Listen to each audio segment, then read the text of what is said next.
Marianne Voss's return to cyclocross. Hot news. Hot news right now on FloBikes. Marianne Voss named a 7-race cyclocross program this season. So pretty small cyclocross campaign.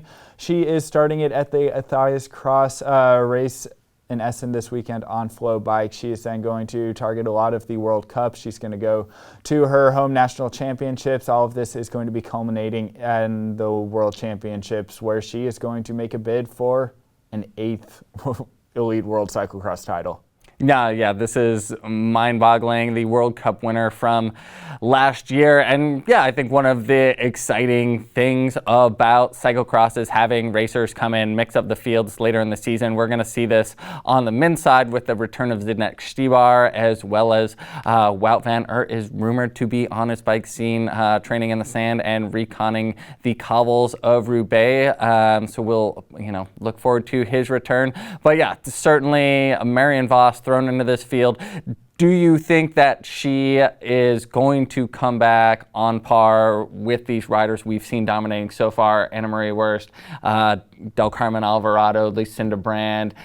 Will she be competitive against them? Should they be feared? Should they worry about her? You always have to worry about Marianne Voss, and I have no doubt that she's going to be competitive. She's starting her season really late. She needed a good amount of recovery after the road season. Keep in mind, she just stopped racing road in October at the Tour of Guangxi, where she got 3rd.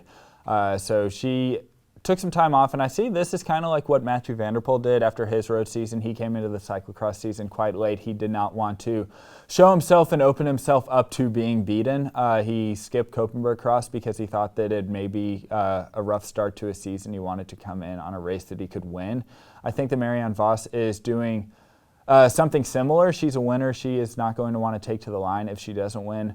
We saw her, she was a dominant force last year, but this isn't, for as good and prolific as a racer Marianne Voss is, she isn't Mathieu van der Poel. She isn't going to simply ride away from everybody. She is going to be just a really, really big threat in this leading group of 5 or so top-tier cyclocross women racers that we already have.